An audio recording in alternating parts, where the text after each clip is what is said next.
Sumainyo ang Panginoon. At sumaiyo rin. Ang mabuting balita ng Panginoon ayon kay San Lucas. Papuri sa iyo, Panginoon.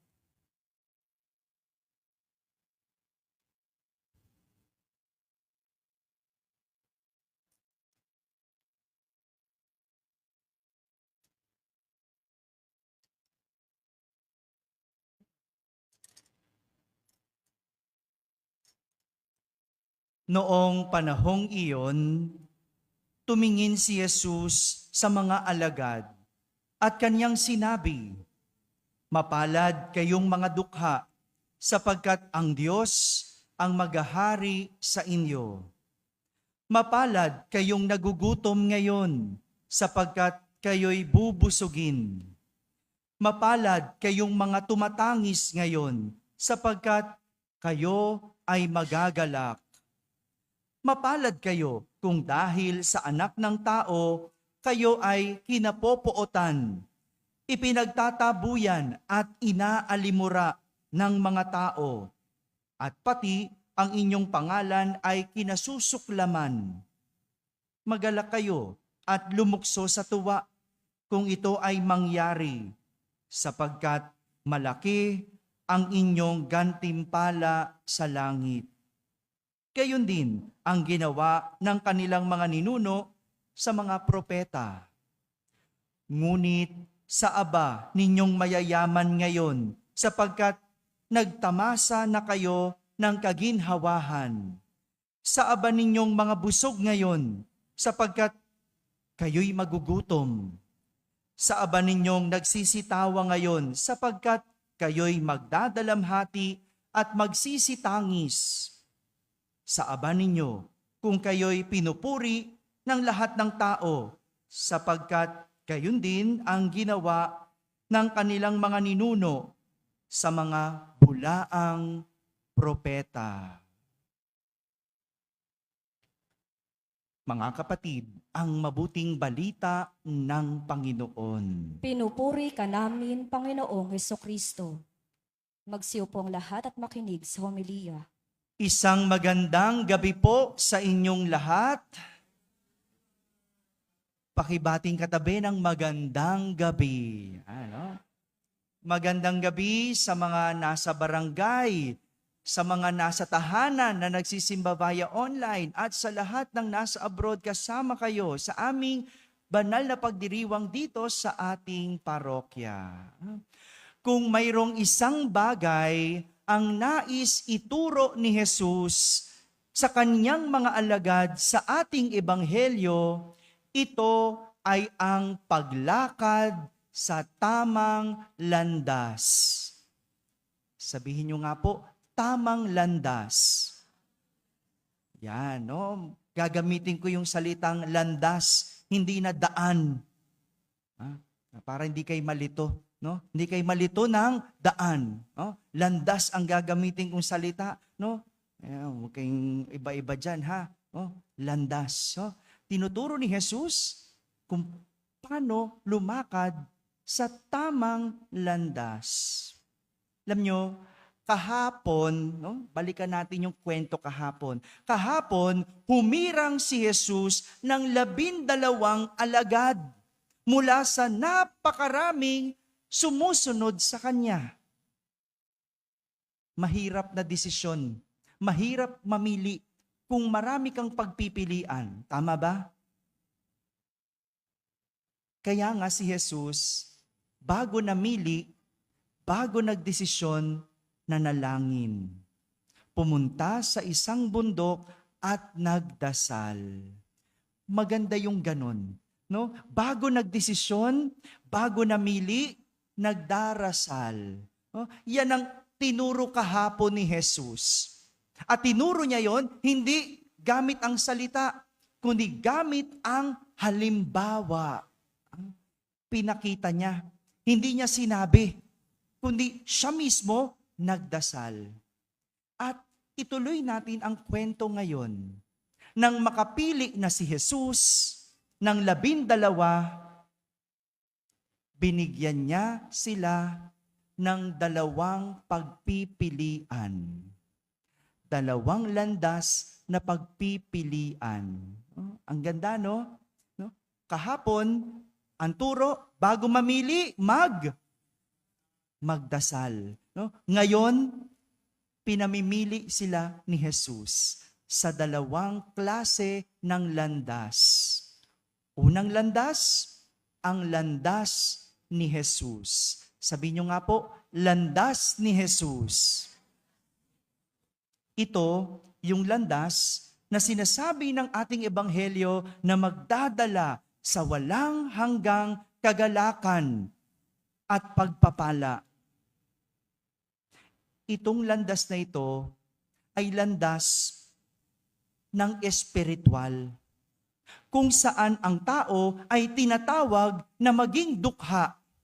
Ang tao tinatawag na magutom. Ang tao tinatawag na tumangis. Hindi literal na maging dukha. Hindi literal na magutom. At hindi literal na lumuha. Kundi isang espiritual na pagtawag. Isang espiritual na pagtawag. Ito yung landas na nagtuturo magpakumbaba. Gaya ng isang dukha na walang-wala. Diba? Pag ang taas-taas ng pride mo, kahit anong hirap mo, basta ang dami mong pride o ang taas ng pride mo, hindi ba? Para kang nagmamalaki. May kilala ba kayong mataas ang pride? Diba? Ang hirap-hirap pero ang taas ng pride. Yung dukha naman pero hindi mo maabot. Diba? Dukha sa pisikal pero hindi mo maabot. Itong landas na tinuturo ni Jesus ay isang landas ng kagutuman ng kaluluwa na naghahanap ng makapapawi ng gutom, hindi ng katawan, kundi ng espiritu. Kagutuman ng espiritu. At itong landas na ito ay isang landas na may malasakit sa dukha at walang-wala. Isang landas tungo sa pagpapala na mag-aangat ng ating espiritu. Ito yung landas na tinuturo ni Jesus, yung maging dukha, hindi literal, kundi ng ating kaluluwa. Magutom para sa iba, tumangis, hindi ng literal, kundi ng espiritual. Samantala, ang ikalawang landas na tinuturo ni Jesus sa kanyang mga alagad ay ang landas ng mundo. Sabi niyo nga po, landas ng mundo. Ito yung landas ng tao tungo sa kayamanan, tungo sa kaginhawahan. Ito yung landas na naghahangad ng karangalan. Isang landas tungo sa pisikal na kaginhawahan. Ito yung landas na naghahanap ng yaman na nabubulok o naluluma. Hindi ba? Anumang yaman ng mundo, sigurado iyan ay nabubulok o naluluma. Ito yung klase ng landas na para sa mga gusto ng kabusugan ng katawan. Pakitingnan niya yung katabi mo. Mukha bang busog? Mukha lang busog yan pero gutom na yan. No? Huwag kayo mag-alala, bibilisan ko na ito. Alam ko, gutom na yan eh. No? Ito yung klase ng landas na may pansamantalang kasiyahan. Pansamantalang kasiyahan. Mga kapatid, ito ang dalawang klase ng landas na inilalatag ni Jesus sa kanyang mga alagad para pagpilian. Isang landas kung saan malalaman kung ano ang ating mararating base sa ating pipiliin. Landas, malalaman kung ano ang iyong mararating base sa kung ano ang iyong pipiliin. Sa panahon ngayon, ano sa tingin nyo ang madalas pinipili ng tao? Landas ni Jesus o landas ng mundo? Huwag na tayong lumayo. Ikaw na lang. Anong pipiliin mo? Landas ni Jesus o landas ng mundo? Jesus. Totoo? Nakakatuwa na maraming nagsimba ngayon. Pwede kong sabihin, pinili nyo ang landas ni Jesus. Tama? Pero pwede ko ring sabihin, pinili nyo ang landas ng mundo. Bakit? May tinapay festival tayo mamaya. Ha? May palugaw tayo mamaya. No? Huwag nyo akong niloloko, kilalang kilala ko na kayo. Ha? Pero ikaw lang makakasagot niyan. At alam mo, ang maganda sa dalawang landas na ito, lumalabas ang pagpipilian sa oras ng kagipitan. Lumalabas ang pagpipilian sa oras ng iyong kagutuman. Kung gutom ka, anong pipiliin mo? Ang landas ni Jesus, magutom para sa iba, o ang landas ng mundo, ang mabusog? Hello. Gugutumin ko kayo ngayon, no? Para mamaya pag inaabot ang lugaw, no, magdadalawang isip kayo, no? Ano bang gagawin ko? Mamimili ka na ngayon, no? Kaya nga ang imbitasyon, bago ka mamili, magdasal.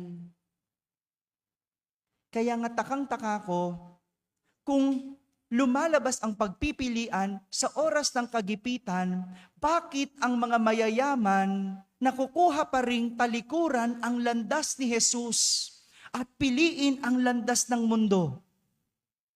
Bakit ang bilyong-bilyong piso parang nababaliwala, parang kulang pa rin para sa mga nangungurakot? Hello? Bakit ganon?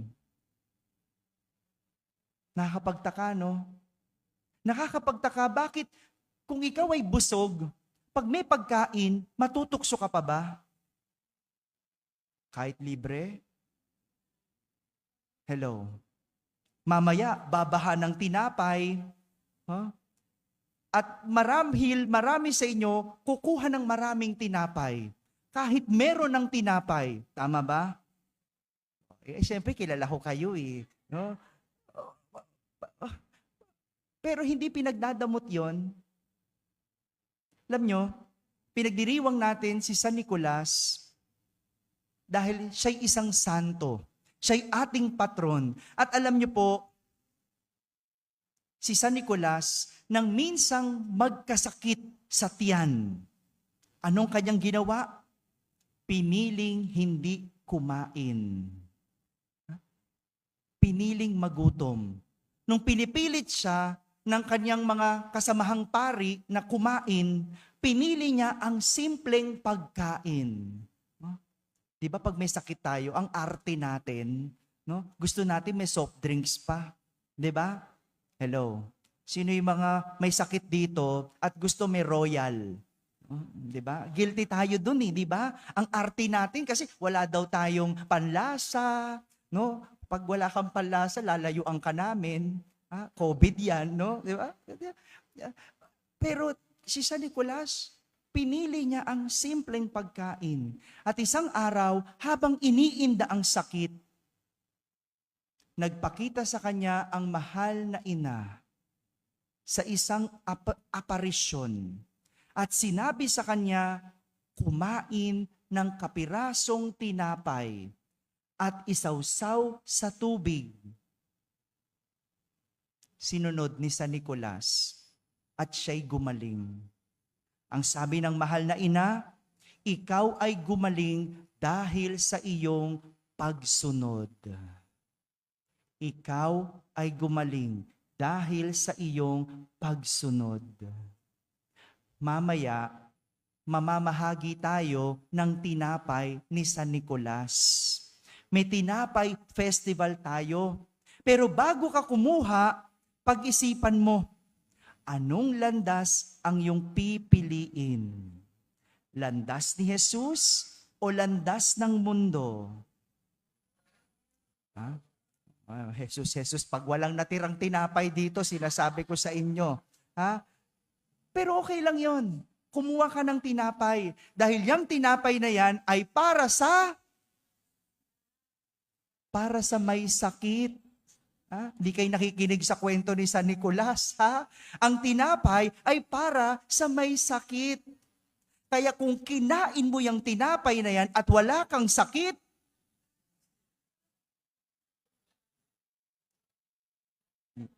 bala kayo.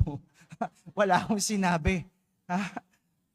Wala akong sinabi. Matthew, wala akong sinabi magkakasakit ka. Ha? Anong sinasabi? Kumuha ka ng maraming tinapay at ibigay mo sa may sakit. Ha? Hindi ko sinasabi huwag mong kainin. Sinasabi ko, ibigay mo sa may sakit. Binabasbasan natin ang tinapay, hindi para maging biyaya para sa'yo, kundi maging biyaya din para sa iba. Walang pinagkaiba yan. Sa sumweldo ka, no? Sumweldo ka. Sweldo na ba? Hindi. Pecha de peligro na pala, no? 11 na pala, no? Pecha de peligro, di ba? Walang pinagkaiba yan. Sumweldo ka, pero yung sweldo mo, binulsa mo lang. Hindi ka man lang nagbayad ng kuryente, hindi ka man lang nag-ambag, hindi mo man lang binigyan yung nanay mo. Walang pinagkaiba yan. Doon sa tinapay na tatanggapin mo. Hello? Kung makatanggap ka ng maraming tinapay mamaya, ibig sabihin, ibahagi. Pag hindi ka marunong magbahagi, pinipili mo ang landas ng mundo. Dahil pinipili mo ang pansarili mong kabusugan. Pero kung binabahagi mo yan sa iba, pinipili mo ang landas ni Jesus. Yung kaya mong magutom para sa iba. Kaya mong mawalan basta ang iba ay magkaroon. Kaya mong maging dukha para ang iba ang yumaman. Kaya nyo ba yon? O di ba wala nang sumagot? Ang hirap naman yan, Father. No? Nagpiesta pa tayo, namigay ka pa ng tinapay, parang andamot mo naman. Pero isang panyaya ito para tignan ang ating mga pinipili. Hindi ibig sabihin, ikaw ay pinili, ikaw ay alagad, pinili mo si Jesus. Tandaan, yung 12, hindi ibig sabihin, pinili sila ni Jesus, pinipili nila si Jesus. Si Judas, nung nagipit, anong pinili? Si Pedro, nung siya'y inuusig, sinong pinili? Nung si Jesus nakapako sa krus, sinong natira? Hindi ba 12 ang pinili? Bakit isa ang nasa paanan? Panyaya ito para tingnan ang ating mga sarili sa mga landas na ating pinipili. 2 landas. Landas ni Jesus at landas ng mundo. At lumalabas ang pagpipilian na ito sa oras ng kagipitan, sa oras ng kagutuman, sa oras ng kahirapan. Amen? Amen.